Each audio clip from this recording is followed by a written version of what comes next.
Welcome back to our series on probability theory. I'm Mark Ledbetter, and this is lecture video 3, Properties of Probability. Continued, we're still in section 1.1, but we're about to finish it up today. So let's review. We had laws, the commutative, where we reverse the order, the associative, where we can change which operation we do first without any, as long as it's the same type of operation here, unions or intersections. Our grouping doesn't matter. Distributive, we can distribute an intersection across a union or a union across the intersection. And here we're doing an intersection across union, so we get two intersections union together. De Morgan's law talks about the complement of unions and intersections, and we'll take A here, and when we take the complement of the whole thing, we end up with A complement, and then the intersection becomes a union, and then B becomes B complement. And it works similarly for the union, and complement of the union. Now, the relative frequency definition, which is an estimate of probability, says that you take the relative frequency is the number of times that event A occurs divided by either the number of items in your sample or the number of times you repeat a trial. So kind of the same thing, but a little different. And again, we use context to think about which one we're doing. And then the classical definition of probability for finite discrete sample space. Most places or books don't emphasize that. I want to, because I don't want you to think that this is true for everything and be confused later. So for this, we take the definition of the probability of event A in S is the number of outcomes in A divided by the number of outcomes in the whole sample space. And remember, the law of large numbers says that the relative frequency converges to the true probability as n gets larger. So the larger the n is, the better estimate it is of the probability. So in this video today, we're going to talk about the definition of probability, which includes 3 very important axioms that you need to know, like breathing. They just need to come naturally to you, along with these theorems that we're going to prove using the axioms of probability. And we're going to do an example of the addition rule. In our proofs, throughout this course, we're going to use this very important property that we can take any event, let's say A, that's in S, and it can be expressed as the union of 2 disjoint events. Very important. So if we look at the Venn diagram here, we can get an idea. In this case, they're overlapping events, A and B. And so I can say that A intersect B naught. Remember that B naught includes everything that's in A except the intersection, and of course everything in B. Okay? So B naught includes everything in A, so that's that's not in B, and that's A intersect B complement. And then the union with A intersect B, which is the blue here. So the red and the blue, they don't overlap, and so they're disjoint. And the key here is being clever to find which 2 disjoint sets we need. So let's talk about the formal definition of the axioms of probability. And it says the probability is a real valued set function P that assigns a number P of A called the probability of event A to each event A in the sample space S, such that the following properties are satisfied. These are axioms. So A is that the probability of A is at least 0 or higher. B is that the probability of the whole sample space is equal to 1. And then if we have events A1, A2, and so forth, so that they are disjoint, that's what this is saying, that the intersection of any A sub I with A sub j is the empty set as long as I is not equal to j. If you take the intersection of an event with itself, obviously you get the event, which is not the empty set. So these are disjoint events. If we take the union of k disjoint events and take the probability of that, we distribute the probability across the unions here, and the unions become addition signs or plus signs, and then because they're disjoint, we can just add up the individual probabilities. And this is true for any k that's in N. Now remember, all these probabilities are within the sample space, so the sum of their probabilities needs to be less than the probability of the whole sample space, or equal to if they equal the whole sample space. Okay. For P of A, for P of a infinite number of these sets that are all within A and all are disjoint, again, we just add up the individual probabilities, and this is for an infinite but countable number of events in A. Those of you who've gotten far enough in calculus know that we have infinite series that converge. They're less than infinity. In this case, they need to actually be less than or equal to 1. So we'll get to some of those later in the course. Now, let's use the axioms and prove some very important rules or theorems. So the first is called the complement rule. This is something, again, you need to know like the back of your hand. It should just come naturally to you to think about this. So for each event A that's contained within S, the probability of A is 1 minus the probability of A complement. So in my Venn diagram here, A complement is everything that's shaded outside of A but in S.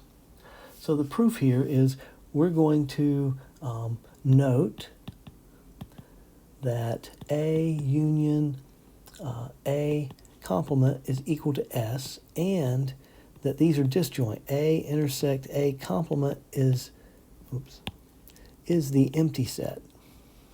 So they are disjoint by axioms B and C.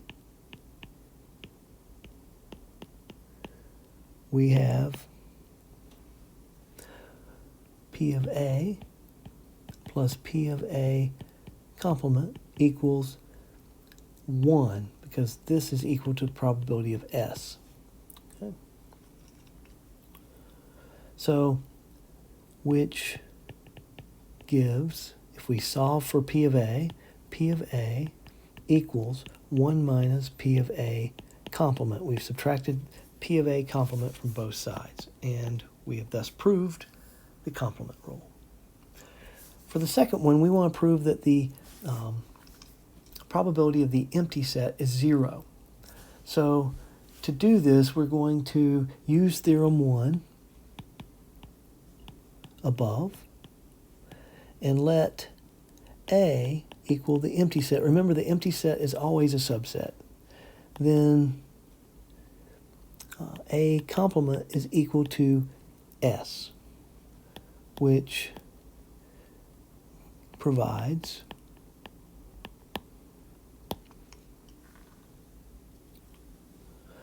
P of the empty set is equal to 1 minus probability of S, which is 1 minus 1, which is 0, and thus this is proved.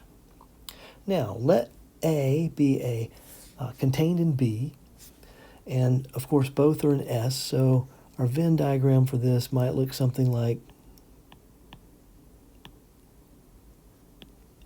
all right.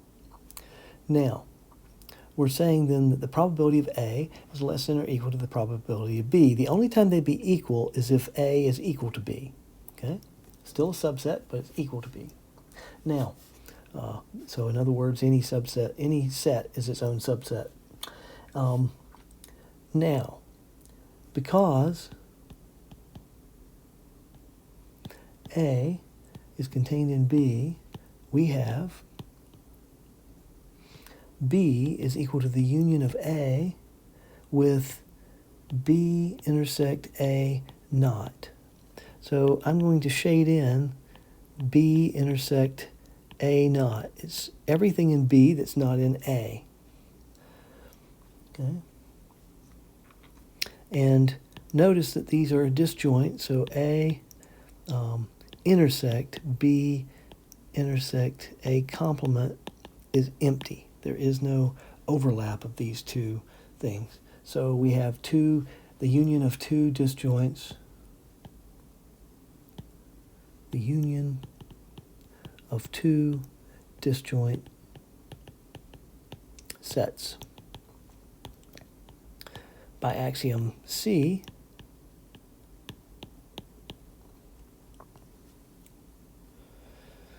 we get probability of B, going back to this equation here, is equal to the probability of A plus the probability of B intersect A complement.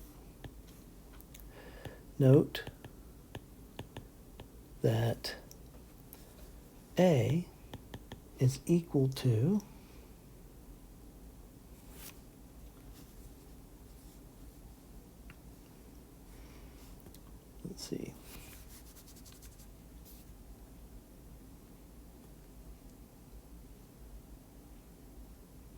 axiom C, we get this.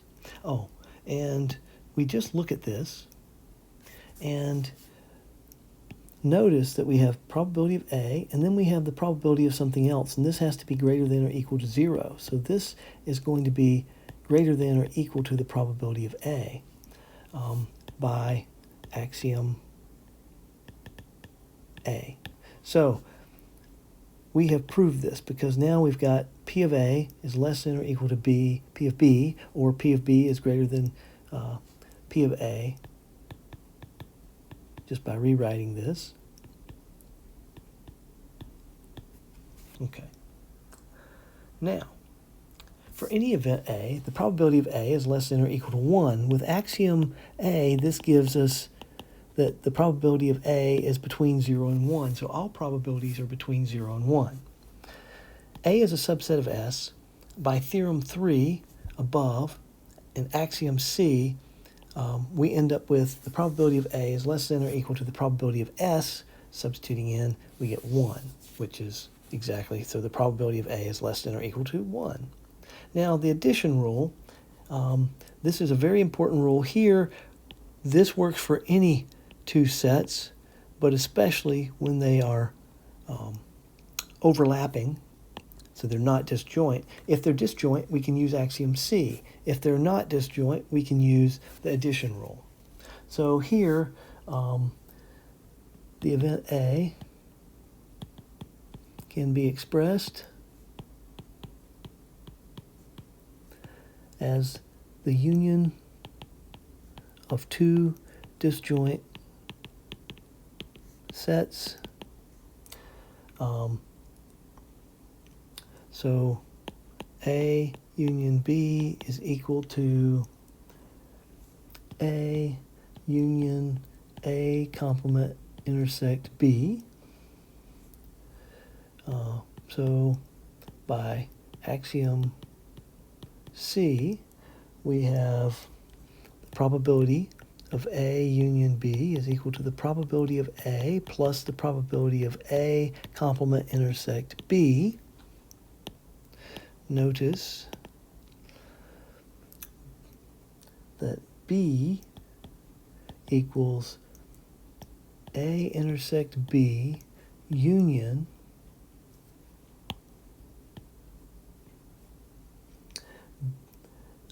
A complement intersect B.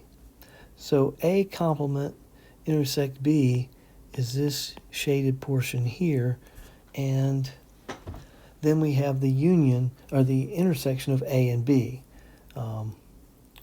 which by axiom C gives probability of B equals the probability of A and B plus the probability of A naught and B.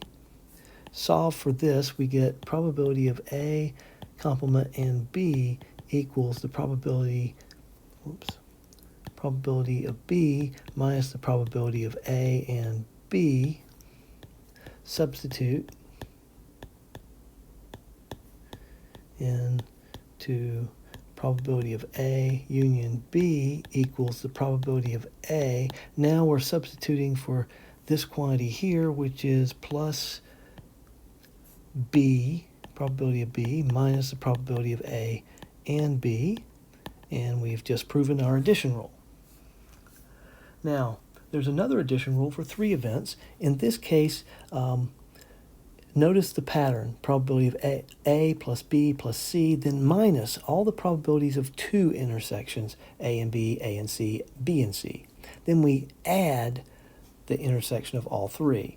This is going to be a homework assignment where we write A union B union C. We use the associative rule and group B and C, and then use theorem 5 above, and it works out pretty nicely, but that's a homework assignment. Now let's look at an example. A survey of a group's TV viewing habits for sports revealed that nicely given with symbols in order all of these quantities here. Just notice that this is the union, not the intersection. Where A is they watch football, B is basketball, C is baseball. What's the question? What's the probability that a randomly selected person from the group watched all 3 sports? This is what is probability of A and B and C. So if we go back up to this addition rule, we can solve for the probability of A and B and C. We have to take this minus everything that's positive over here, plus everything that's negative over here. So let me rewrite this as the probability of A union B union C minus the probability of A minus the probability of B minus the probability of C plus the probability, I'm going to move that down a little bit, plus the probability of A and B plus the probability of A and C plus the probability of B and C minus the probability of A union B union C. Now I can plug in all the values that I have. This is 0.59. Oh, I don't need this. I've already got it. I don't know why I subtracted here. Okay, sorry about that. So plug in this minus 0.43 minus 0.40 minus 0.32 plus 0.22 plus 0.20 plus 0.29. I missed one. So this was 2.9.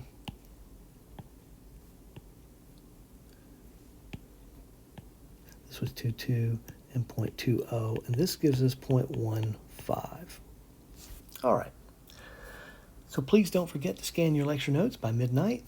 Please be neat so that when you go back to use these notes for studying or for homework that you can read them. If you have any questions, as always, please come to my virtual office hours or email me. I am happy to help you. We can meet outside of the office hours if necessary.